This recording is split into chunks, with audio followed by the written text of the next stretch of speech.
In Costa Rica? Yes. How do you play the advantage against those decks? I've been playing this deck since the start. 6, Really. 7 out of 9?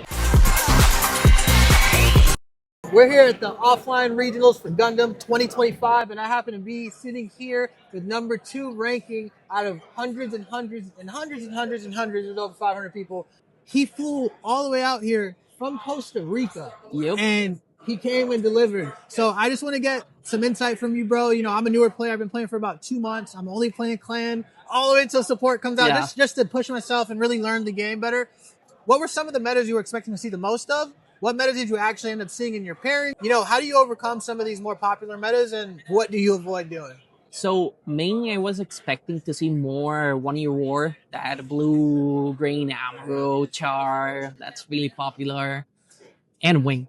Right. And then the third would be purple with that Mikazuki Amuro, but really I didn't see any of those in my pairings. Mainly my pairings were wing zeros, around 6, 7 wing zeros. 6, really 7 out of 9? Out of 9, yeah.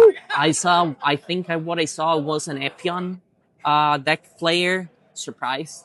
I was actually expecting a bit more of those, but people are not liking it. They're just looking at what the top dogs are, or what's normal in like Japan, or what other content creators are saying about decks. But really it's just a matter of thinking what you're playing, how can you play against, and being consistent with the deck. That thing of just playing a few months and then the month before the regional just changing your deck. I've been playing this deck since the start of GDO1. Okay, so Just I'm made actually on the right like- track then. Yes, I just did clan. some slight changes to add the Cubile and the Haman at Battle of Aces. Honestly, that makes me feel so much better. I've only been playing clan. I started 2 months ago. I started the day of GDO2 release. Yeah. So, and then the following weekend was STO 6 release. So No, that- it's same week. Well, same weekend. I went to the event the following week. Oh. And so that was the first full deck I got from the game. And I'm like, well, I need 2 colors in order to play and compete. So this is what I'm going with. That And as I've developed it, I found the same thing out. It's like you do a couple tweaks here and there. Where I think I did mess up is a couple days before the event, I went from playing Zaku 2s. I was running 4 DOPs, 2 St. Gabriels, and 4 turning points in history because I had all the new types. I got used to having that first turn swing. First and second turn, I was on the board, flooding the board. By the third turn, I had 3 units. And then I was like, the day before I switched it. Yeah. So that's an important tip for a lot of people. If you're going to come compete, you shouldn't be switching your deck the day before. No, even a month. You should already the month before, that's the deck you're playing. And that's what the person that told me how to play the game, because this is my first TCG forever. So I started on GDO1 and now I'm second. Thanks to all the coaching he did to me. That's amazing. Great friend. He's been playing TCGs for Would you 20. say having good coaches definitely makes a difference getting in the game to compete? I'm not sure about that because he's good. What helped me you're is better. I'm better. I'm better now than what he is currently or what he was at his peak. But it helped a lot having him. Show me how to play, and then just theorizing with him turns, just having people, because it's not only him, it's the local stores. I have some friends that... In Costa Rica? Yes. We have. That's amazing. We're 12 to 16 players constantly going to stores. So yeah, it's a kind of big. Normally new types, there are 30 people, but those 30 people never show up to local. So it's yeah, thanks guys. Awesome. Just come in. So you're just playing with your own guys pretty much. Yes. So really getting those reps in. So what would you say is the, not easiest way, but obviously when you're going against these white, green decks and you're going against these white, reds, and they put up walls. What would you say, how do you play the advantage against those decks? Mainly with a lot of 2-1 costs. That's one way of winning. Just put in as many as you want. See if you have maybe an Amuro, a Gundam at hand. Maybe wait till, don't hit unless you have at least, in my case, it will be 2 gun tanks. Because, for example, if I have the EX and I just put 1, I swing face first turn. Second turn, I swing again. If they have a blocker, normally they will block, and then I'll just gun tank.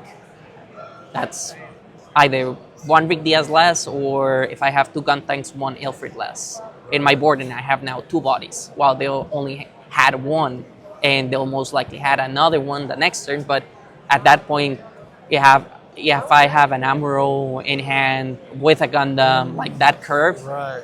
it's just absurd. Amuro is just a really great link. Also, like having the EX and having that Kshatriya with Marda or with a Haman can help out, like clear out a lot of tutus, Wow. do to damage. You're giving the sauce right. He's spilling the beans. That- He's that- not even holding back. I mean, that's the idea on the deck. Right, right. So having those close combats against tokens like 2 HP tokens, Sakus, like there's a lot of things you could do with the cards, like with this deck profile.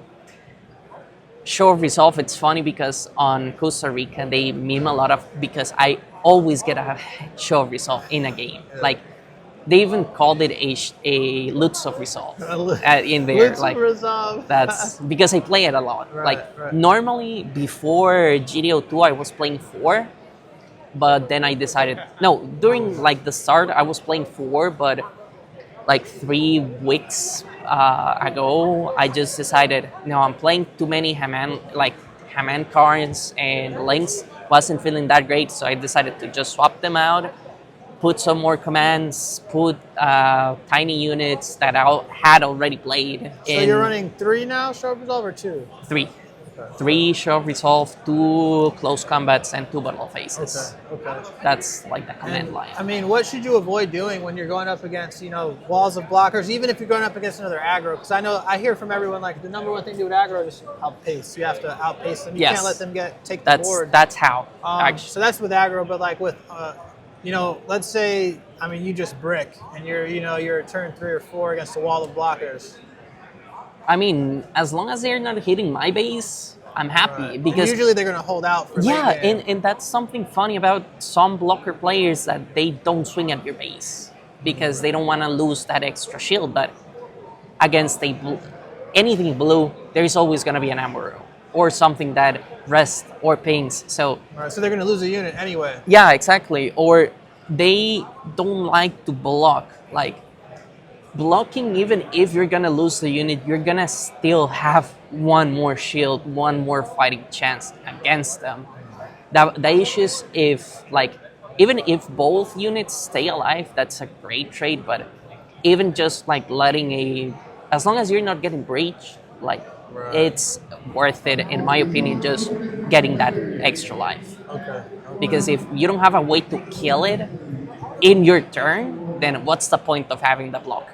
Right. That's a Like, good point. yeah, you might try to do a burst, but is that really gonna save you? Yeah. You're one shield less Yeah. against aggro that normally runs out fast, Right. out of gas. So it's a matter of just thinking there. Like, 100%. 100%. What advice would you give to new players who are brand new coming to the game? I hear one thing I hear all the time is, I can't find cards. There's literally memes of people sleeving their decks and they're just invisible. I mean, the thing is, it depends on how your locals are, how the community is, because normally I just give out my crap. I've been getting boxes, bro. My second time going to a tournament, I got a complete playset of every common and rare from GDO 1. Someone just gave me the box. Like, I have bulk. And every game I go to, I just keep the bulk. Now I'm going to pass it on. And I see that's what happens with this community. They just pay it forward. Yes, it's best just like with the fact that there's no product, there's no starter decks. Like, don't be those type of guys that go and buy a starter deck, take out the promo, and start selling that brick just as market price. Like, just sell it MSRP. You already got the promo out. You can sell that promo for whatever it costs you. You don't really need to be that asshole. Right.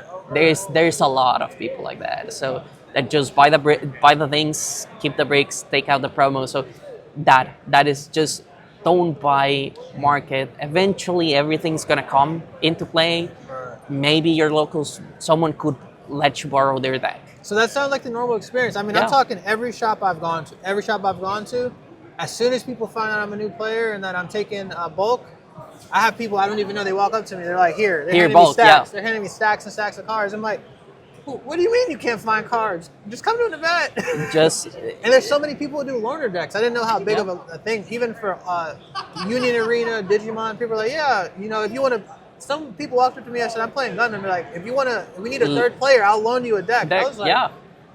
Okay. Yeah, that's something fun. Like the Gundam community, or at least on our end, everyone has at least 4 to 3 decks, and we can just someone wants to learn, just here's your deck, but we don't know so because you can come to a tournament, play, end up winning off someone's loaner deck, and end up walking out with some cards you didn't, get some packs. Yep, exactly. Okay, I'm gonna pass it on. I'm gonna push that to everyone I see online, everyone I meet. It's just go into your locals and ask. You never know. Like, the problem is, doing that trip.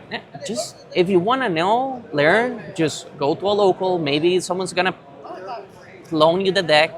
You'll pay $10 to just the entry fee, and you'll know if you like the game or not. You don't really need to commit into buying those starter decks. Right.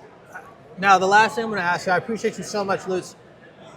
How much are you expecting the meta to change going into the Vegas event? I know you said you're not going, but like, how much do you expect? Because that's 2.5 months. We're getting GDO3, we're getting STO7, STO8. Like, how much has meta changed? Because you've been in since the beginning of Gundam. After seeing the deck list of the guy that won this regional, it's gonna change. There's gonna be some changes. Like that deck, there's gonna be people playing it. I'm probably gonna make it. I'm not gonna lie. No, it's really fun. It's really I'm gonna fun. keep playing, but I'm gonna go to participate in local just to get some fun Yeah, out dude. of it. No, that deck is fun as fuck. Like really fun. Yeah. But GDO3, it's gonna have a lot of funny things. I wouldn't be surprised if some white decks are starting to get better because of the new cards that allow you to rest this unit instead of your base, and then like Zeta Gundam. Zeta is gonna hoping he pushes that line. It's a good card. Do you think Clan will ever stand a chance? You saw what they did Most to likely. Nyan? You saw what they Yeah, did to dude, Nyan? that It's a Xeon, bro. It's a Xeon. It's a Xeon, yeah, but it's gonna be a weird thing. Because they most likely are gonna print one later. That's gonna be a clan unit, a clan pilot. So you're gonna be excited. Get my hopes up. I mean, you saw what happened with Quattro. They gave him a white, and then it still counts as a char. Yeah, but who knows why? Let's assume he's char for a moment. But yeah, there could be a. Oh, okay. I see. I get that. That's the code. There's gonna be interesting things, reprints. And I just saw the first pilot that had 3 traits. Was actually one of the cards that were leaked. I don't think it was on the main page. It was on like the tournament page. Yeah. They have a 3-trait pilot. Did you see that one? Happy, one from the Yeah, 3-trait pilot. So I got excited. I was like, oh, we might get a Nyan, or we might get another pilot, or just a card that says this card names also that pilot, like Char or probably Sex. His might get another. His real identity as him. Yeah, that's awesome. That's awesome. I appreciate you so much. My pleasure. Thank you so much for everything. Let's have a safe travels back to Costa Rica, man. Looking forward to your journey, bro. Thank you.